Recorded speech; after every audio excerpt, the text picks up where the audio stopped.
I really enjoy behind the scenes looks, and that's the whole reason I started this channel, really, to show what it's like behind the scenes of a family auction house.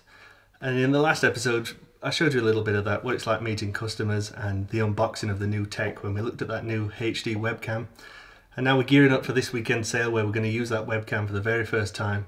So it gave me the idea of showing you what it's like on our side of the rostrum, and is it absolutely essential to have 3 members of staff and all that equipment.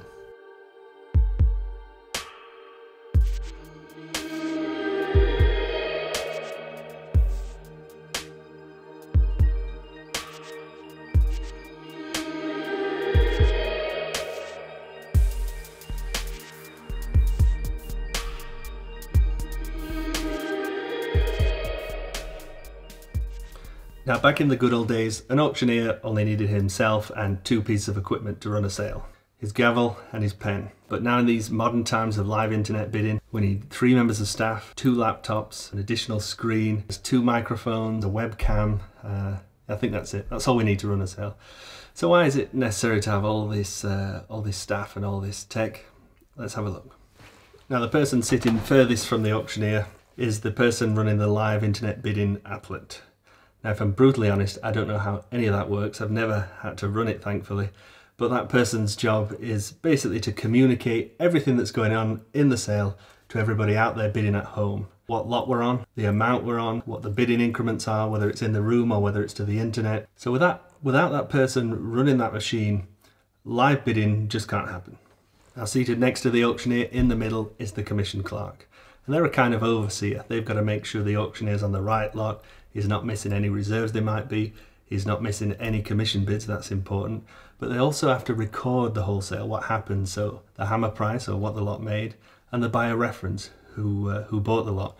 And that's all inputted into the second laptop and fed through to the main office so buyers can be invoiced, etc. Now, this is the last seat, the auctioneer's seat. And of the 3 jobs, in my opinion, this is the most easy. It's definitely the most fun. It's the most rewarding. And there's 2 auctioneers here, myself and Jamie. We each have our own gavel, as you can see, and I think that's very important. Gavel's a very personal thing. You don't really want anybody else using your gavel. Let's look at Jamie's. It's this very unusual, slender looking thing with, in my opinion, far too much decoration. This is mine, a much more practical machine. This has been with me a long time, and I've knocked down quite a few lots with that one. Now, as we mentioned, we use 2 microphones. This first microphone is so everybody in attendance at the sale room can hear what's going on. The second microphone is broadcast over the internet to the live online bidders so they can hear what the auctioneer is saying. We also have this extra monitor, and that's to flash up bids to the auctioneer. Now, in the early days of live internet bidding, the person running the applet, they would shout out the bids. Now, in those days, it not really caught on, so there was only a handful of bids throughout the whole sale, so that was fine. But now live internet bidding is on almost every single lot, so it would be very impractical for that person to be shouting the bids out, and it would slow the whole process down. Using this screen, we can be much more efficient and run through the sale in a better fashion. Now, this sale this weekend, we're using the webcam, as we've mentioned before. Quite looking forward to that. So as well as having the audio feed, people sat at home bidding will also see what's happening on the rostrum, so should feel a bit more involved. And it'll look a little something like this. So I'll be hid up here in this window out of the way. The picture of the lot is there just to the right for you to see, with a description below. And below the description is all the action of what's happening and that all important bid button. Now, the aspect which I think should be interesting is it should be quite clear from bidding online whether I'm taking bids from in the room or from you at home on the internet. That should be quite interesting, and I'm really looking forward to it.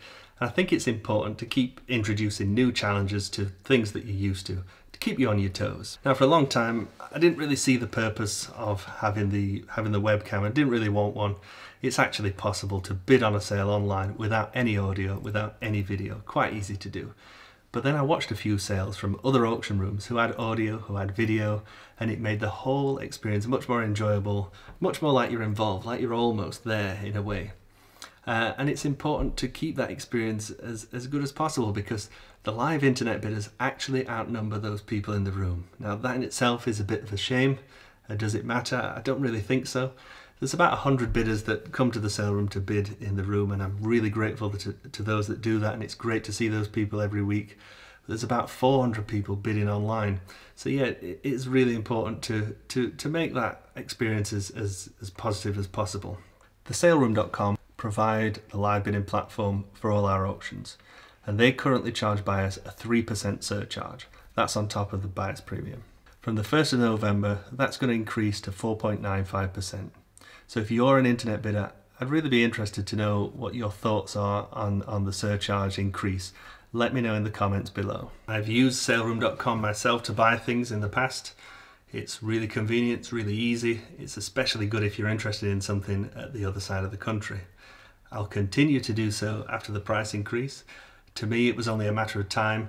That company is spending so much money and so much effort on improving everything. You saw then on the webcam how clear it was and how better the audio is becoming. All those little wrinkles are getting ironed out. That's going to be paid for somehow. So I don't think the price rises too much.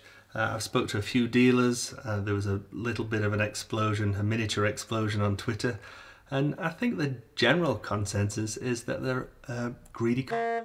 Let's have a look at what this means in financial terms. Let's say you buy something at auction with a hammer price of £100. The saleroom that charges 17.5% buyer's premium with the VAT, that works out quite easily, £121. Now that's if you buy it in the saleroom. If you want the convenience of bidding at home online, you'll pay the saleroom currently an extra 3% surcharge. With VAT, that works out at £3.60.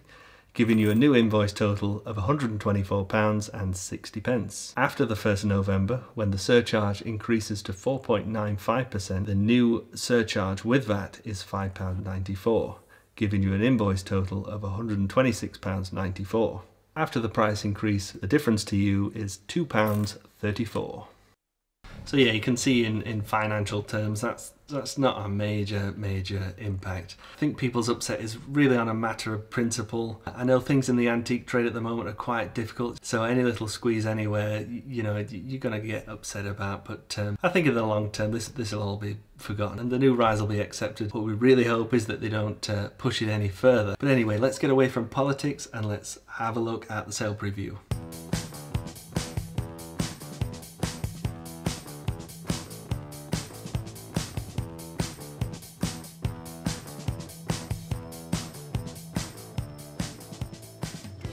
So my selection for this week is this Victorian cast iron railway sign. It's got the VR stamp with the crown and it says there, persons throwing stones at the telegraphs will be prosecuted. I just think that's a lot of fun, and I just imagine these naughty Victorian children pelting stones at the telegraph poles, and it became such a problem that they had to create this sign. But then if you look online, there's quite a lot of them with the VR cipher, also George V as well, in cast iron and enamel. So it must have been a real problem, all these stones being pelted at the telegraph poles. But this one survived in lovely condition. This is the original paintwork, it's hardly chipped at all. Looking at the back, you can see it's clearly original with all this rust in there. But cast iron is quite brittle, and once it's been removed from the pole, it would have been prone to cracking and breaking. But this has survived in lovely condition. And look at the great shape, that concave shape. It was obviously made to mount right on the telegraph pole there. Now we've got £60 to £100 estimate on it. I think that's a bit of a low come and buy me estimate. I won't be surprised to see this go between £100 and £200.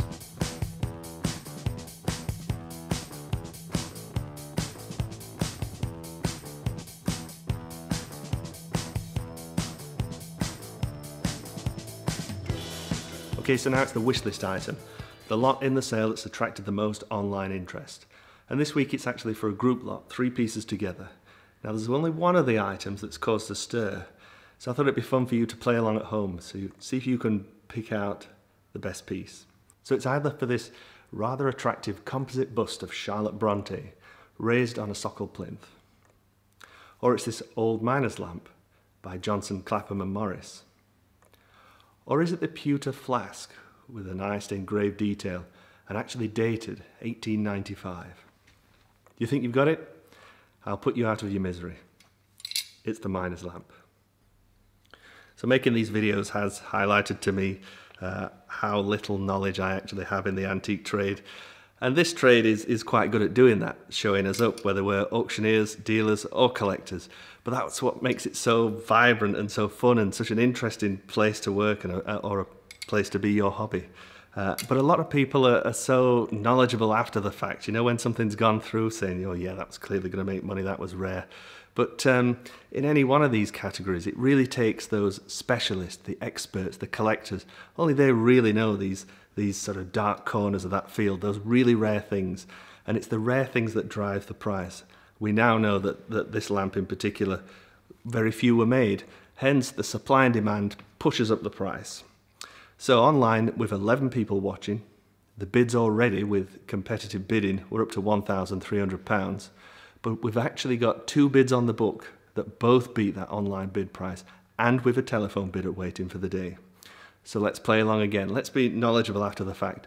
Knowing that information at home, where do you think the lamp's going to end up? Have you decided? I'm going for £2,200.